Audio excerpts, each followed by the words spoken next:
All right, meteorologist Lewis Turner here in the office of the storm experts, and I know the front of mind after Irma is going to be everything else that's happening in the tropics right now, and let's talk about Maria then. Let's talk about Maria then, Mike Prangley, because boy howdy, it would be one of those things that'll get a lump in your throat. It'll make your heart start racing. You see it's a Category 2 storm. It will be a major hurricane soon with 110-mile-an-hour winds moving into the Caribbean as it comes through the Leeward Islands. You can see it there. Leeward Islands, windwards, and then up into Puerto Rico. Barbuda was up in here, an area where just got leveled by Irma, and so again, the islands of the Caribbean, the same areas that got hit really hard with Irma, including U.S. Virgin Islands, British Islands. Boy, it's a very serious situation. So the update in at 8 a.m. 110-mile-per-hour winds moving west-northwest at 12. Because it's going a little farther south, some of these waters have been untapped. So I'm very concerned that these areas that were hit hard will be in the front right quadrant. And we saw what happened with Irma here at home, what that front right quadrant means. So definitely thinking of those folks there, and they're preparing again for yet another major hit. Now, as we take a look at the latest maps, we'll expand that view because this takes us to Thursday. So it looks like the worst for those islands coming in Tuesday and Wednesday.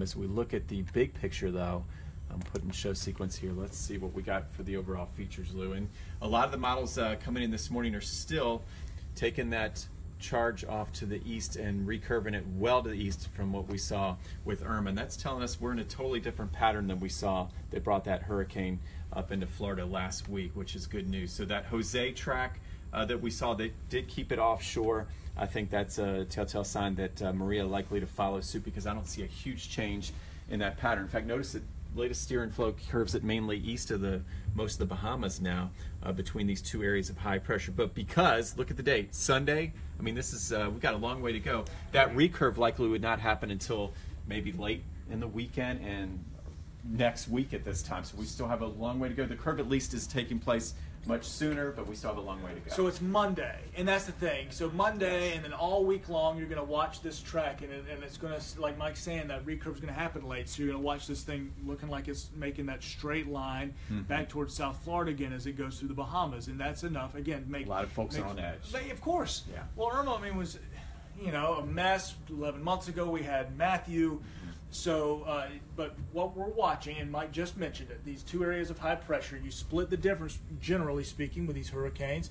Jose is a good piece of foreshadowing information. I think so. Mike mentioning that as well. So the recurve is highly possible.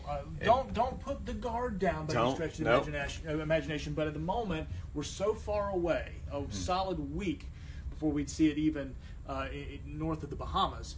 So, right. We should have a really good idea. Folks are saying, what's that window where you really have a good handle? I was thinking Thursday, late this week, because that's when that first major lift off to the north. Thursday, Friday is when we're going to start to see it turn. Unlike what we saw with Irma, we waited and waited to the last minute before it turned. So we have a couple turns to go. The first turn would be late this week, and if we see that, then I'll really feel good. But for now, I'm feeling optimistic that it will take not only that first turn, but that second turn and head out toward the northeast. And what's interesting is Jose and Maria may do the hokey pokey.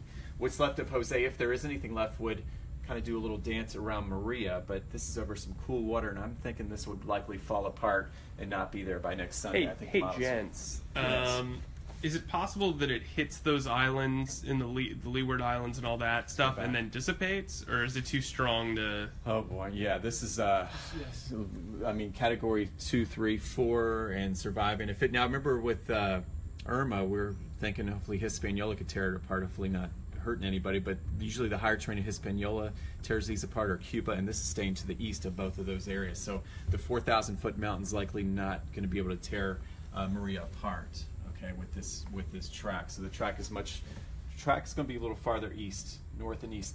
Good news for Florida, bad news again for Puerto Rico and the Antilles. So us novices, when it comes to weather, knew that the cold front kind of made the movement of... It kind of drew, it was like a magnet, just right up toward the coast. What would make this one curve? And this one, it's not a front, it's going around an area of high pressure, and usually these are a little more stable, these high pressure ridges, a little more semi-permanent, I want to say, instead of the fronts dangle north-south. Sometimes they stall out, but I feel better with these things being steered by high pressures. And right now, as Lou said, we're splitting the difference on those two high pressures, keeping it well east of our area. In the European model, you always like to be on board with King Euro, Lou. We can take a look at latest track there with King Euro. I'll put him on board here. This did the best job with Irma, and this is why when I woke up this morning I said, oh, I'm feeling pretty good for a Monday. Let's keep this going. Long way to go, but we'll load up Euro here, and it shows that track. Unfortunately, devastating hit for Puerto Rico. That's going right over the island where the eye would go over. This does show a little closer to Hispaniola, okay?